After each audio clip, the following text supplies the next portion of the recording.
মানুষ যখনই নিজের জীবনে নতুন কিছু করতে যায় তখন ভয়ভীত হয়ে থাকে। ভাবে যদি আমি অসফল হই তাহলে কি হবে, কে কি ভাববে, কেউ আমাকে দেখে হাসবে কিনা। যদি আমি আমার মতামত দিই তাহলে বলবো এইসব পরীক্ষার সম্মুখীন হতে কখনো ভয় পাবেন না। কারণ যাই হোক না কেন পরিণাম দুটোই হতে পারে। একটা হয় আপনি জিতে যাবেন, দ্বিতীয় পরিণাম আপনি হেরে যাবেন। খুব সোজা। যদি জিততে পারেন আপনি সবাইকে নেতৃত্ব দিতে পারবেন, কিন্তু যদি আপনি হেরে যান তাহলে আপনার কাছে সেই অভিজ্ঞতা থাকবে যা দিয়ে আপনি আগামী প্রজন্মের পথপ্রদর্শক হবেন। এবার ভাবুন, এই অভিজ্ঞতা দ্বারা আপনি কাউকে সাহায্য করছেন যা দিয়ে সে নিজের স্বপ্ন পূরণ করতে পারবে। খুব পুণ্যের বিষয় এটা। একটা সহজ কথা জেনে রাখুন, জয় হোক বা পরাজয় দুটো একই দিকে নিয়ে যায়, আর সেটা হলো জয়ের দিকে। শুধু নিজের দৃষ্টিভঙ্গি শুভ করে তুলুন আর নিজের পরীক্ষাগুলিকে সীমিত করে তুলবেন না। নিজের এই সীমাগুলিকে আহ্বান জানান। নিজের ব্যক্তিত্বকে বিশাল করে তুলুন, শক্তিশালী করে তুলুন।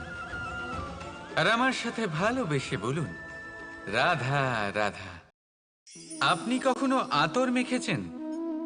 একটা শ্রেষ্ঠ আতরের গুণ হলো ওকে মাখার পরে অনেক দিন পর্যন্ত তার সুবাস থেকে যায়। তারপরে আপনি বস্ত্র বদল করুন বা রেখে দিন, তার সুবাস থেকেই যায়। এবার ধরে নিন এই আতর হলো আপনার কর্ম, আর আপনার শরীর, আপনার বস্ত্র হলো আপনার জিহ্বা। যত শ্রেষ্ঠ আপনার কর্ম হবে তত বেশি এই সংসার আপনাকে জানবে। আপনার কর্ম যদি সর্বশ্রেষ্ঠ হয় তাহলে সারা জীবন মনে রাখবে, আর জীবনের পরেও আপনাকে ভুলবে না। এই কর্ম ধর্ম ভেবে পালন করবেন, কারণ এই চিন্তা ভাবনাই সত্য হয়ে সামনে আসে। সেই জন্য ভাবনাকে পুষ্ট করুন, যুক্তিবোধ শ্রেষ্ঠ করে তুলুন। সবকিছু নিজে থেকেই হয়ে যাবে, পথ আপনা থেকেই সামনে চলে আসবে, কর্ম নিজে থেকেই হতে থাকবে। শুধু কর্ম ধর্ম মনে করে পালন করতে থাকুন। আর আমার সাথে ভালোবেসে বলুন, রাধা রাধা।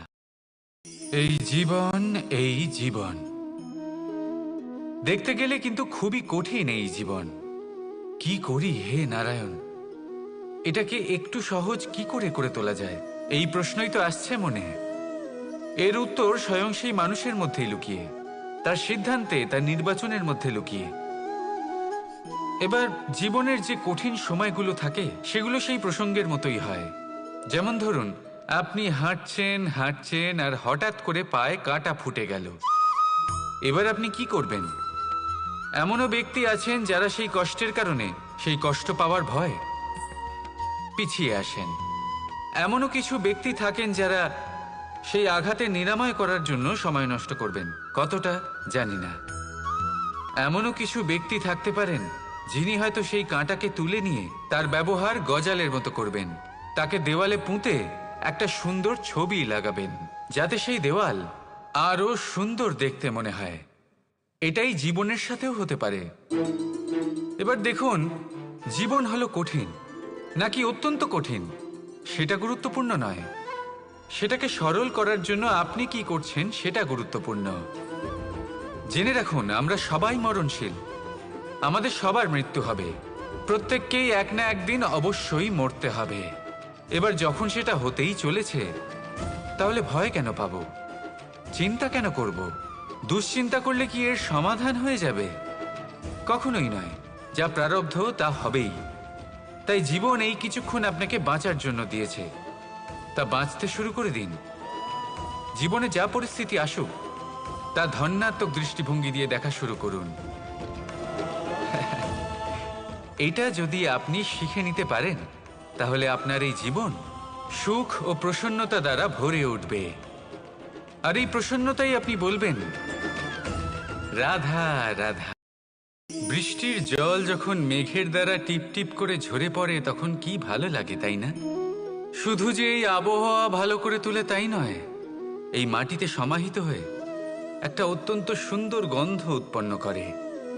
এই লতাপাতা, এই বৃক্ষ এদের জীবন দান করে, এদের পুষ্ট করে তোলে। আর তার সাথেই অনেক জীবের কল্যাণ করে।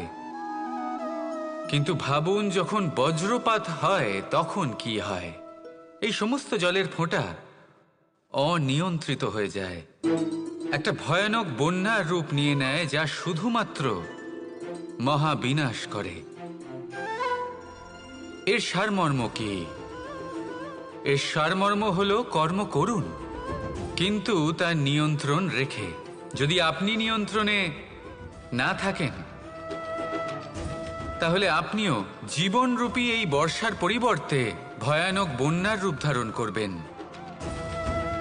এবার বিকাশ ঘটাবেন নাকি বিনাশ, সিদ্ধান্ত হলো আপনার। যদি বিকাশ ঘটাতে চান, তাহলে নিজের কর্মের সাথে সাথে নিজের মনকেও নিয়ন্ত্রণ করতে শিখুন। এই মনকে সংযত করুন, একে নিয়ন্ত্রণে রাখুন, নিজের কর্মকে নিয়ন্ত্রণে রাখুন, ভারসাম্য বজায় রাখুন। আর আমার সাথে ভালোবেসে বলুন, রাধা রাধা।